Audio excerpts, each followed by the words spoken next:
Hello दोस्तों, कैसे हो आप सब। उम्मीद है आपकी पढ़ाई बहुत अच्छी चल रही होगी और आप मेरे साथ रह के काफ़ी कुछ सीख रहे होंगे। तो हमने पिछले डे में सब्ट्रैक्शन सीखा था और हमने कई सारे सवाल भी किए थे और उम्मीद है कि आपको सब्ट्रैक्शन अब आ चुका होगा।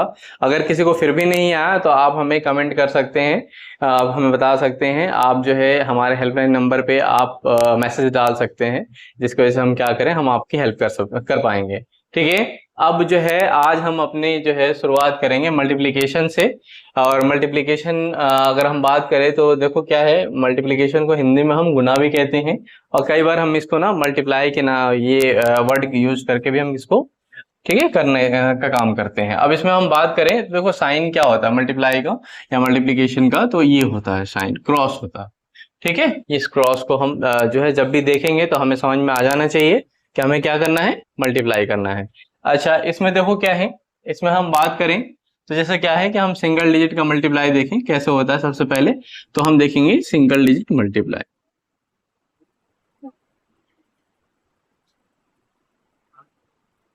सिंगल डिजिट मल्टीप्लीकेशन है ना।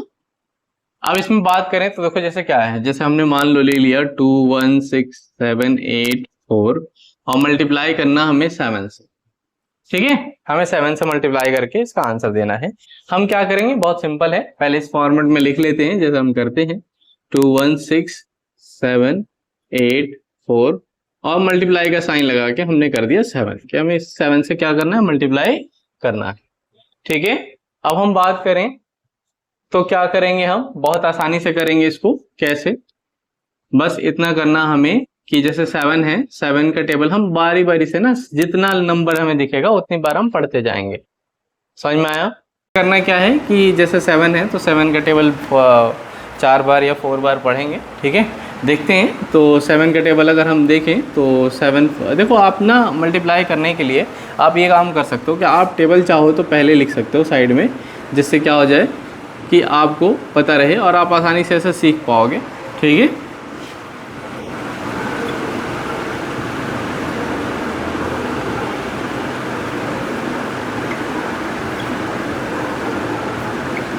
ठीक है, ये मैंने टेबल लिख लिया, इसलिए लिख लिया ना ताकि मैं आपको आसानी से समझा सकूं। ठीक है। अब क्या करेंगे, 7 का टेबल 4 टाइम्स पढ़ना है ना, तो देखो 7 का टेबल 4 टाइम्स पढ़ेंगे तो कितना आएगा, 28। ठीक है। उम्मीद है आप सबको 7 का टेबल आता होगा, नहीं आता होगा तो एक बार आप याद कर लेना जिससे आपको आसानी हो। तो 7 4 जा 28 हो गया। अब देखो 28 का मतलब क्या हुआ हमें, ठीक जैसे हमने सब्ट्रैक्शन में देखा ना कि जब भी क्या हो जाए 2 डिजिट में आए तो हमें क्या करना होता है, राइट वाले को लिख देना होता है और लेफ्ट वाला जो होता है उसे हम क्या करना होता है, कैरी लेना होता है। ठीक है। तो 7 4 जा 28, तो हम क्या लिख देंगे, 28 का 8 लिख देंगे। अब हमारे पास क्या बचा, तो हमारे पास बचा क्या, 2 बचा। ठीक है, एज ए कैरी। अब हम क्या करेंगे, इसमें जो है हम फिर 7 का टेबल 8 बार पढ़ेंगे तो कितना आ जाएगा, 7 8 जा 56 आता है, 56 हो गया और 2 कैरी था, कितना था, 2 कैरी। तो 56। हमेशा ध्यान रखना आपको एक चीज़, जो बच्चे गलती करते हैं वो ये करते हैं कि पहले ना वो कैरी कई बार ऐड कर देते हैं और तब मल्टीप्लाई करते हैं, जबकि ऐसा नहीं होता। आपको हमेशा ध्यान ये रखना है कि पहले मल्टीप्लाई करना है और उसके बाद जो है जो रिजल्ट आएगा उसमें आपको ऐड करना है कैरी को। ठीक है। या हिंदी में हम कह ले तो जो हासिल होगा उसको आप क्या करोगे, आप पहले गुणा करने के बाद जो आएगा उसमें हम जोड़ते हैं, तभी जाके क्या होगा, आंसर सही होगा। समझ में आया। तो 7 8 जा, ठीक है, कितना होगा, 56 हो गया और 2 कैरी था, तो 2 कैरी था तो 56 और 2 58 हो जाएगा। तो 58 जो है आ गया फिर से हमारा, तो हम क्या लिखेंगे, 8 लिख देंगे और 5 जो हमारा होगा अब इस बार कैरी हो जाएगा। तो हमने लिख दिया 8 और कैरी क्या आ गया, 5। अब 7 का टेबल है, फिर 7 का टेबल 7 बार पढ़ेंगे, 7 7 जा 49 होता है और 5 कैरी चुकी आ चुका है हमारे पास। तो 49 और प्लस 5 कितना होगा, 54। तो 54 का हम क्या लिखेंगे, 4 लिख देंगे और जो कैरी बचा, ठीक है, उसको हम क्या करेंगे, उसको फिर से हम ध्यान में रखेंगे। हमारे पास फिर से कितना कैरी आ गया है, क्योंकि 54 हम ऐसे लिखते हैं तो हमें पता होना चाहिए कि 5 जो होगा वो क्या होगा, कैरी होगा। अब 7 का टेबल कितनी बार पढ़ें, 7 6 जा 42, 42 प्लस 5 47 होगा ना, तो 47 का हम क्या लिखेंगे, 7 लिखेंगे। समझ में आ गया।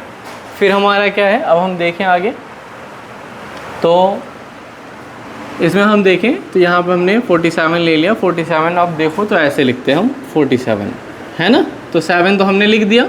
हमारा क्या हो जाएगा 4 जो है, क्योंकि लेफ्ट हैंड साइड में 4 है तो 4 कैरी हो जाएगा। और फिर 7 का टेबल 1 बार पढ़ेंगे तो 7 1 जा 7 आ गया। ठीक है, अब हमारे पास जो है कैरी था कुछ, ठीक है, जो हम भूल रहे थे, तो इसको हम क्या करेंगे 7 और 4 जो कैरी था मिलके कितना हो गया 11। तो 11 का हम क्या लिख देंगे 1 लिख देंगे। ठीक है, अब इसके बाद क्या है, फिर 7 का टेबल हम पढ़ेंगे। 7 2 जा 14।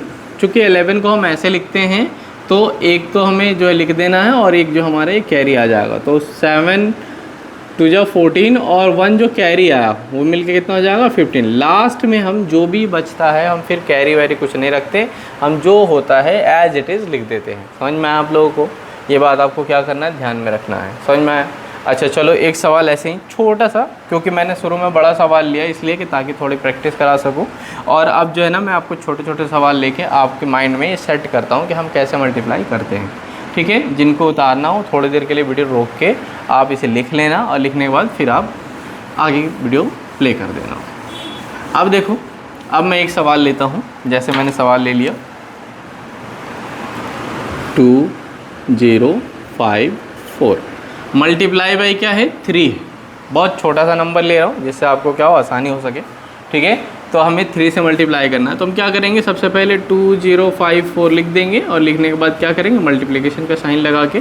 ठीक है, हमने क्या किया 3 से कर दिया। अब 3 का टेबल देखें तो आप 3 का टेबल अगर आपको नहीं आता तो देख लो 3 6 9 12 15 18 21 24 27 और 30 होता है। ठीक है, ये टेबल है।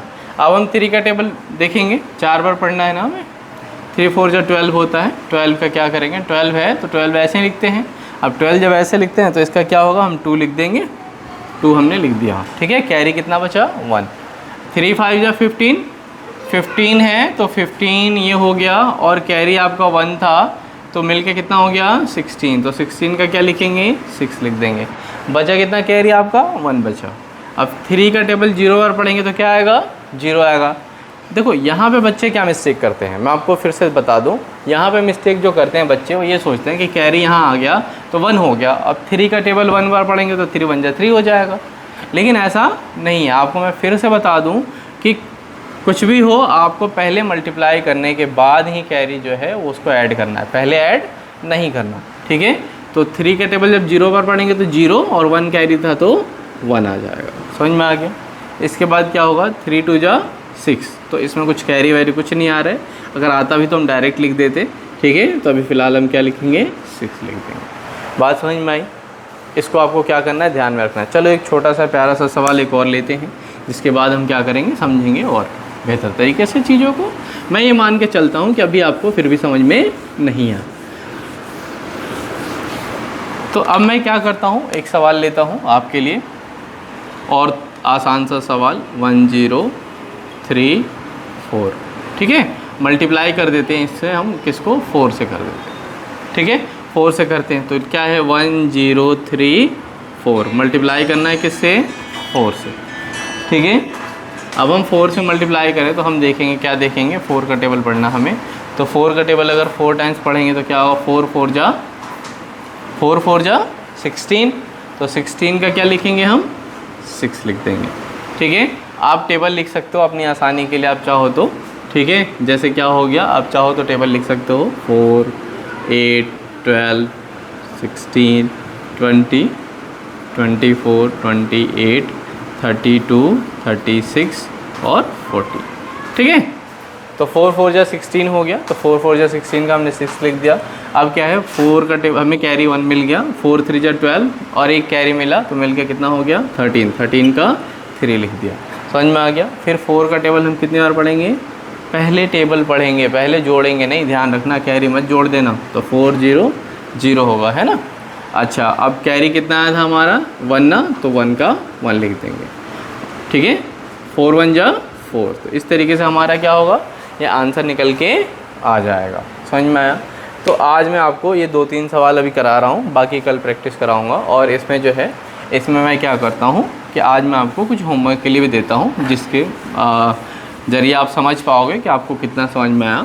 ठीक है, आप सवाल करके और प्लीज़ मेरे हेल्पलाइन नंबर पे आप ज़रूर भेजो, जिससे मुझे पता चले कि आपको समझ में आ रहा है या नहीं आ रहा है। अगर नहीं आ रहा है तो हम उसमें क्या करेंगे, आपकी हेल्प करेंगे। ठीक है, समझने में। पहला सवाल ये, दूसरा सवाल,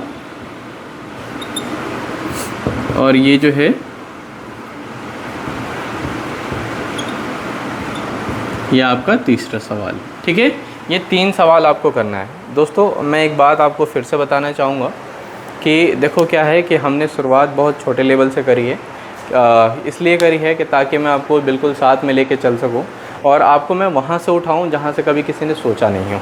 ठीक है, आप लोगों ने बहुत ऐसे होते हैं आप लोगों में से जो ये चाहते हैं मैथ सीखना, पढ़ना, करना, लेकिन कहीं ना कहीं उनको क्या होती है कि उनको इसी बेसिक में डाउट होने की वजह से ना वो खुद को शर्मिंदगी महसूस करते हैं। वही सोचते हैं कि हम किसके पास जाएं सीखने। ऐसी चीज़ें अगर हम जाएंगे किसी के पास सीखने तो हो सकता है वो क्या सोचे कि हम इतने बड़े हो गए, नहीं आ रहा है हमें। ठीक है, बच्चों के लिए तो कोई बात नहीं, बच्चों के लिए तो कोई दिक्कत नहीं, हो तो सीख सकते हैं, लेकिन बड़ों के लिए दिक्कत होती है। तो यही सोच के मैंने अपने इस सोच को आगे बढ़ाया है कि आपको क्या करना है, बिल्कुल बेसिक से सिखाना है। तो इसलिए आप क्या करो, आप जो है बिल्कुल मेरे साथ चलते रहो, जो भी प्रैक्टिस के लिए दिया जाए वो आप करो, जो भी काम कराया जाए आप उसको समझो। ना समझ में आए तो हेल्पलाइन नंबर का इस्तेमाल करो, आप उस पर हमें अपना फीडबैक दो। हम उसमें क्या करेंगे, अगर कहीं लगेगा तो हम सुधार भी करेंगे उसको। ठीक है, और आप इसी तरीके से हमारे साथ बने रहो ताकि हम आगे बढ़ सकें। ठीक है, साथ में आपको लेके, ऐसा नहीं कि आपको छोड़ के मुझे आगे बढ़ना है, आपको साथ में लेके बढ़ना है। ठीक है, समझ में आ गया? तो अगर आपको मेरी मेहनत अच्छी लग रही है, अगर आपको ऐसा लग रहा है कि मैं आपको बहुत अच्छे तरीके से पढ़ा रहा हूँ, तो मेरे चैनल को लाइक और सब्सक्राइब करना ना भूलें। साथ साथ आप बेल आइकन को ज़रूर दबाएं ताकि जो है मेरा आने वाला हर एक वीडियो आप टाइम पे देख सकें। धन्यवाद।